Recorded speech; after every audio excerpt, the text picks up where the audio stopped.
I used to think trading was simple. You study the charts, you make a few smart moves, and before long, you're outsmarting the market. And that illusion lasted right up until the market simply started outsmarting me. Because eventually the market, what it does is it teaches everyone. Some people learn the easy way. I personally chose the expensive way.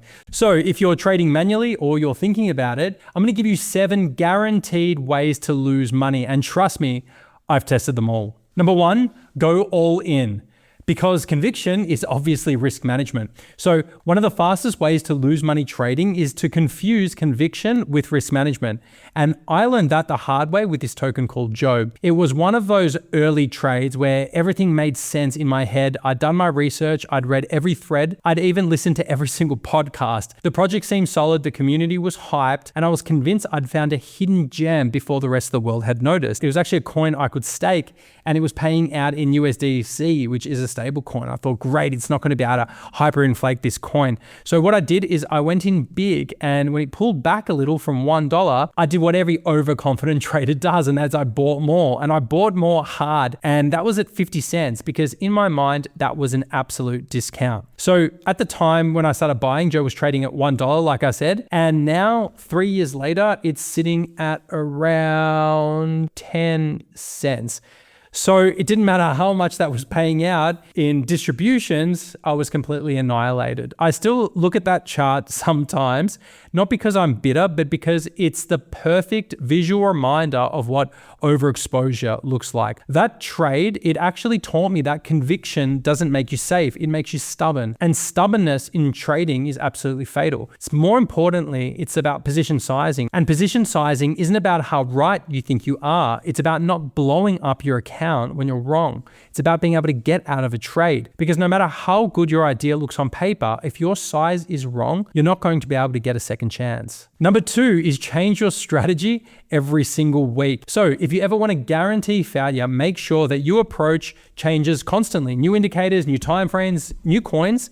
I've done it. Every new setup feels like a breakthrough. Every reset then feels like progress. But the truth is, you're just erasing your own experience over and over again, and you can't build intuition when you keep rebooting the system. So eventually what I realized was that people who look boring trading, the ones who stick to just that same thing every single day, they're the ones who are usually compounding results while everyone else is simply chasing the next trend. Consistency isn't glamorous, but inconsistency can be really, really expensive. Number 3 is to fear volatility. And then what happens? Miss every real opportunity. Volatility scared me when I first started, I have to admit. Every time the market dips down, I feel like the floor was falling out from under me. I'd watch the candles and I would think, that's it, we're absolutely done. But what I started to realize is that volatility, it isn't danger. What it actually is, it's movement. It's more like the heartbeat of the market. Now, I'll never forget recently the October 2025 crash. Everyone was panicking, screaming, the liquidations everywhere. But underneath the chaos, the structure actually looked like exhaustion. So instead of running, we actually started scaling in. Now, it was easy because it was pre-programmed, and it wasn't because we'd called the bottom, but because our systems didn't flinch when the prices went down. One of the biggest strengths we actually have now is making money when the markets go down. And it's one of the hardest and most valuable lessons to learn. So if you want to lose money, you must avoid volatility at all costs. But if you want to make it, you need to be able to learn to live inside it. Number 4 is try to predict the market. Every trader thinks they can outsmart uncertainty. I spent years trying to predict where prices would go next, convinced that with enough data and analysis, we'd be able to figure it out. But prediction is really a trap because it locks you into an outcome. And when the market refuses to cooperate, which it usually does, what's going to happen is the losses are going to pile up fast. You're going to hold too long, you're going to add to losers, and you're going to start rewriting your own rules to just protect your ego.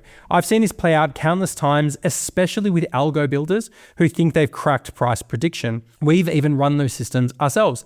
They work right up until the market regime shifts, and then they get completely destroyed. Predicting doesn't just fail, it actually compounds failure, because being wrong repeatedly isn't just costly, it's actually corrosive. So if you want to lose money fast, start believing that you can see the future. Number 5, this is a good one. Revenge trade your way to oblivion. So nothing empties an account faster than anger disguised as strategy. You take a hit, you're frustrated, I get it, and you want to make it back right now. So what you do is you rush into another trade half blind, but always twice as emotional. And it's like trying to fix a car crash by driving faster. I've been there, staring at a loss, thinking if I just catch the next move, I'm gonna break even. But revenge trading, it doesn't bring balance, it actually brings destruction. Every time you try to win the argument with the market simply just sends you another invoice. And the only way back from a loss is to simply stop digging. Preserve your capital, not your pride. That's the most important thing. Number 6 is to trust the internet with your money. Now, here's one of the dumbest ways I've ever lost money, and it didn't even feel dumb at the time. I was following a few high-profile traders online, the type, lots of charts, quick profits, screenshots of perfectly timed entries, and they make it look effortless. So I started copying some of their leverage trades. At first, it felt incredible. One of them would post a setup, I'd mirror it, and for a while, it worked. I remember thinking, this is easy money. Why spend years developing my own system when these guys clearly have it all figured out? And then it happened. The market flipped. Suddenly, every one of those perfect entries started liquidating in sequence. These guys went silent on Twitter, and I was left staring at a screen full of red. It was one of those moments when you realize that you weren't following a trader, you were following someone's highlight reel. And the worst part is, when it goes wrong, they don't lose your money, you do. So copy trading taught me something brutally simple, that you can borrow someone's setup, but you can't borrow their risk management. You can copy their trades, but not their discipline. So if you want to lose money fast, follow confidence instead of data. And number 7 is to work harder instead of smarter. So when all else fails, this one is the absolute classic. If the trades aren't working, stay up later. Read more charts, drink more caffeine. I convinced myself trading was a grind, that effort alone would produce results. But the market doesn't pay for time spent, it actually pays for clarity. All that screen watching, chart hopping, and overthinking just creates noise. The harder I worked manually, the faster my discipline eroded. Because when you're tired, emotional, and overexposed, even a good setup can turn into an absolute disaster. Now, the market rewards structure, not sweat. And that's a lesson every manual trader learns, usually the hard way. So that's my 7 ways to lose money manually trading. But the real lesson here is that every one of those mistakes cost me something: money, time, and confidence. But the truth is, I wouldn't change them, because it's the lessons we learn from our failures that shape who we become. So each mistake forces humility, and each setback sharpens discipline.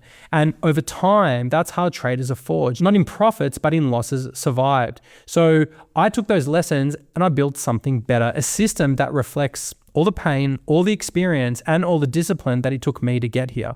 It's a system that works, one that can also be automated and shared with those who become our clients. Because the goal isn't just to trade better ourselves, it's to make sure that others don't have to repeat the same expensive mistakes that we did. We learn, we adapt, and we simply do it better next time. So if that's something you want to be part of, if you're ready to trade smarter with structure and discipline, then don't forget to subscribe to this channel and reach out to see how we can work together.